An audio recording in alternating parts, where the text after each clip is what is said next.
आपका अपने YouTube channel पर। मैं कुलदीप तोमर। बच्चों, हम पढ़ रहे थे राम लक्ष्मण परशुराम संवाद। राम लक्ष्मण परशुराम संवाद में हमने अब तक पढ़ा है कि जो लक्ष्मण जी है वो परशुराम के साथ संवाद कर रहे हैं। परशुराम लक्ष्मण जी को कह रहे हैं, लक्ष्मण को परशुराम जी मंदबुद्धि बालक बता रहे हैं, कह रहे हैं कि ये मंदबुद्धि बालक है, ये अपने कुल का घातक बनने वाला है। अगर आप में से इसको कोई बचाना चाहता है, अब भी मैं आपको कहता हूँ कि इसको मेरे यश और बल और क्रोध के बारे में इसको बता दो, नहीं तो ये जल्द ही काल को प्राप्त हो जाएगा। ये बातें चल रही है। अब हम पढ़ते हैं अपना इससे आगे वाला अंश। अंश से आज आपका पांचवें नंबर के हम पढ़ेंगे और 5वें नंबर में है और लक्ष्मण जी का वाक्यांश है स्टार्टिंग में। और वो लक्ष्मण जी क्योंकि कह रहे हैं ना कि ये काल को प्राप्त होने वाला है, ये जल्दी काल का ग्रास बन जाएगा। ठीक है, परशुराम जी कह रहे हैं। अब लक्ष्मण जी क्या कहते हैं वो सुनिए बेटा। लक्ष्मण जी कह रहे हैं, तुम तो कालू हाथ जानू लावा, बार बार मोही लागी बोलावा। मुझे तो ऐसा लग रहा है जैसे काल तुम मेरे लिए ही बना है और तुम बार बार काल को मेरे लिए ही आवाज लगा रही हो। मुझे ऐसा लग रहा है जैसे काल मेरे लिए ही बना है और इसलिए ही तुम काल को बार बार आवाज लगा रही हो। सुनत लखन के वचन कठोरा। इतने कठोर वचन सुनकर के लक्ष्मण जी के परशु सुधारी धरेव भर बोरा। परशुराम जी ने अपने फरसे को अच्छे से संभाल लेते हैं, पकड़ लेते हैं और ऐसे घुमाने लगते हैं। इतने कठोर वचन सुनकर के परशुराम ने लक्ष्मण जी के, तो वे क्या करते हैं अपने फरसे को अच्छे से संभाल लेते हैं। कहते हैं, अब जाने दे दोषु मोही लोगू, कि बहुत जाने दिया, अब इसमें कोई मेरा दोष नहीं होगा। अब जाने दे ही मतलब कि बहुत जाने दिया, दोषु मोही लागू, अब मेरा इसमें कोई भी दोष नहीं होगा। कटुवादी बालकू बद जोगू, ये कटुवादी, ये कम बुद्धि वाला बालक तो वध जोगू, जोगू मतलब कि लायक, कि ये मंद बुद्धि बालक तो वध के लायक ही है। अब तक मैंने बहुत जाने दिया, लेकिन नहीं, ये जो मंद बुद्धि बालक है, कम बुद्धि जो बालक है, कटु बुद्धि बालक है, ये वध जोगू, ये वध के लायक ही है। कह रहे हैं, बाल विलोकी बहुत मैं बाचा, कि अब तक मैंने बालक समझकर इसको बहुत बार छोड़ दिया है, बचा रखा है। अब तब से लेके अब तक मैं इसको बालक समझ के बचाता आया हूँ, छोड़ रखा है। अब ये हूँ मर निहार भाषाचा, लेकिन अब तुम मरने के लिए तैयार हो जाओ। परशुराम जी बेहद क्रोधित हो जाते हैं। क्यों हो जाते हैं? लक्ष्मण जी कह रहे हैं, अरे तुम तो ऐसे लग रहे हैं जैसे काल मेरे लिए ही बनाओ और तुम बार बार इसलिए उसको मेरे लिए बुला रहे हो। ठीक है, इतने कड़वे वचन सुनकर के जो परशुराम जी है, लक्ष्मण के जैसे वचन सुने परशुराम जी बेहद क्रोधित हो जाते हैं और क्रोध होकर बोलते हैं, अपने फरसों को पूरी पोजीशन में लेकर संवार के बोलते हैं कि बहुत जाने दिया, अब तक मैं इसको बालक समझकर छोड़ता आ रहा था, लेकिन ये बालक जो है ये मरने के लायक ही है, ये बद के लायक ही है, ये कटुबुद्धि बालक। अब तुम मरने के लिए बिल्कुल तैयार हो जाओ। कौशिक कहा, क्षमीय अपराध। बेटा कौशिक इसमें पहली बार भी आया था और अब की बार भी एक शब्द आया है। बताइए कौशिक क्या है? कौशिक कौन है भाई?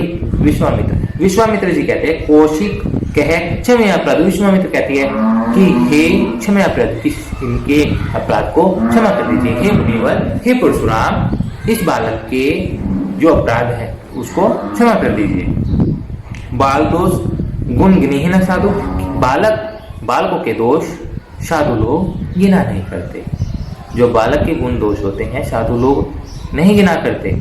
हे विश्वामित्र कहते हैं, हे परशुराम, आप इसको क्षमा कर दीजिए। जो साधु लोग होते हैं, संत मुनि लोग होते हैं, वे बालकों के गुण और दोष को नहीं गिना करते। खर कुठार में एक कुरुन को ही, अरे खर कुठार की जो ये तीखी कुठार है ये बहुत ही दया रहित है और अकुन क्रोही, ये किसी पे दया नहीं करती, ये बिल्कुल दया रहित है। आगे अपराधी और, लेकिन इसके आगे तो इसके गुरु का अपराधी है, इसके आगे तो गुरुद्रोही खड़ा हुआ है, ये किसी पे भी दया नहीं करती, ये बेहद क्या है? खर कुठार अनुक्रोधी, ये क्या है? ये बिल्कुल दया रहित कुल्हाड़ी है और मैं बेहद अत्यंत क्रोधी हूँ। और ये इसके आगे तो बल्कि कौन खड़ा है? इसके आगे तो इसका गुरुद्रोही खड़ा है। ये कौन कहता है भाई? परशुराम जी कहते हैं। उत्तर देत छोड़े बिन मारे, केवल कौशिक शील तुम्हारे। परशुराम जी कहते हैं ठीक है विश्वामित्र, लेकिन ये इसके सामने उत्तर दे रहा है, इसको बिना मारे मैं छोड़ रहा हूं, बस कहीं के लिए केवल कौशिक शील तुम्हारे। हे विश्वामित्र, मात्र तुम्हारे प्रेम और स्वभाव के कारण मैं लक्ष्मण को बिना मारे छोड़ रहा हूं। ये वैसे भी गुरुद्रोही है और सबको पता है मैं एकदम क्रोधी हूँ, दया रहित हूँ, और ये जो मेरा कुल्हाड़ा है, ये जो फरसा है, ये किसी पे दया भाव नहीं करता। और जबकि इसके सामने तो क्या है, इसके सामने तो इसका गुरुद्रोही है, उत्तर दे, जो इसके सामने उत्तर दे रहा है, और फिर भी मैं इसको बिना मारे छोड़ रहा हूँ। वो क्यों छोड़ रहा हूँ? हे विश्वामित्र, मात्र तुम्हारे प्रेम और स्वभाव के लिए इसको छोड़ रहा हूँ। नहते हैं काटी कुठार कटोरे, नहीं तो मैं इसको यहीं इस जो कुठार है, इस कुल्हाड़े से, इस तेज धार कुल्हाड़े से इसको यहीं काट देता। ये कौन बोलता है? ये बोल रहे हैं परशुराम जी। गुरु ही ऋण हेतु श्रम थोड़े, और मेरे जो गुरु का ऋण है, जो मेरे गुरु का मुझ पर कर्ज चढ़ चुका है, मैं थोड़े ही परिश्रम में वो ऋण का देता। ये किसने कहा? परशुराम जी ने कहा। गाधीशु नु कह हृदय हसी हसी, मुनि मुनि हरि हरि सोच। गाधीशु बेटा, गाधीशु, गाधी कौन है बेटा? विश्वामित्र के पिता, और सु होता है पुत्र। कि गाधी कौन है? गाधी है विश्वामित्र के पिता, और सु मीन्स पुत्र होता है। कि गाधी के पुत्र कौन है? विश्वामित्र। तो याद रखना, कौशिक को भी विश्वामित्र कहा गया है, इसमें गाधीशु कौन है? वे भी विश्वामित्र ही है, उनका नाम है गाधीशु। गाधीशु के पुत्र कौन हुए? विश्वामित्र। गाधीशु नु कह, गाधीशु मनी मन में, अपने हृदय में ये कह रहे हैं कि हंस रहे हैं, मुनि मुनि ही हरि हरि, कि हे इन मुनिवर को तो, परशुराम जी को तो ये निर्बल कमजोर बालक लग रहे हैं, हरे हरे कोमल कोमल बच्चे दिख रहे हैं। अमीय खांड उप में अजू ने बूझ अबूझ, इनको ये नहीं पता कि ये गन्ने की खांड से बने हुए नहीं हैं, ये कहीं से बने हुए हैं, ये लोहे के फौलादी चीनी से बने हुए हैं। ये लोहे की खांड के बने हुए हैं, ना कि गन्ने की खांड से बने हुए नहीं हैं। लेकिन परशुराम जी को तो, इस मुनिवर को तो ये क्या सूझ रहे हैं? हरे हरे सूझ, निर्बल और कमजोर सूझ रहे हैं, निर्बल और कमजोर दिख रहे हैं। समझ आया बच्चों? 5वें वाले में क्या बताया है? जब सारांश सुनो, बिल्कुल समझ आएगा बेटा। परशुराम जी कह रहे हैं कि ये काल को प्राप्त हो जाएगा, ये जल्दी मरने वाला है, ये मरने लायक ही है, ठीक है, ये अपने कुल का घातक होगा, ठीक है। जिस प्रकार से सूर्य वंशी होने पर भी जो चंद्रमा है वो अपने कुल पे कलंक है, ये भी इसी प्रकार से है। मैं अब भी कहता हूँ, अगर किसी को बचाना है, मेरे यश के बारे में इसको बता दो और बचा लो भाई, ठीक है। अब क्या कह रहे हैं लक्ष्मण जी? कहते हैं कि अरे तुम तो ऐसे कह रहे हो जैसे समय मेरे लिए ही बना हो, और ऐसे आवाज लगा रहे हो बार बार जैसे उसको मेरे लिए ही बुला रहे हो, कि समय तो मेरे लिए ही बना है, और आपके बुलाने से तो आ ही जाएगा, कह रहे हैं। इतने कड़वे वचन सुन करके लक्ष्मण के परशुराम जी बेहद क्रोधित हो जाते हैं और अपने फरसे को अच्छी पोजीशन में थाम लेते हैं और कहते हैं कि बहुत जाने दिया, अब तक बहुत जाने दिया, अब इसमें मेरा कोई दोष नहीं होगा। अब जो ये बालक है कटबुद्धि, जो ये कम बुद्धि वाला बालक है, ये तो मरने लायक ही है, ये बद जोगु मतलब कि लायक, कि मरने लायक है, ये वध के लायक ही है। अब तक बालक समझकर मैंने इसको बहुत बार बचा लिया है, अब मैंने इसको बालक समझ के बहुत बार बचा लिया है, लेकिन अब तुम मरने के लिए तैयार हो जाओ।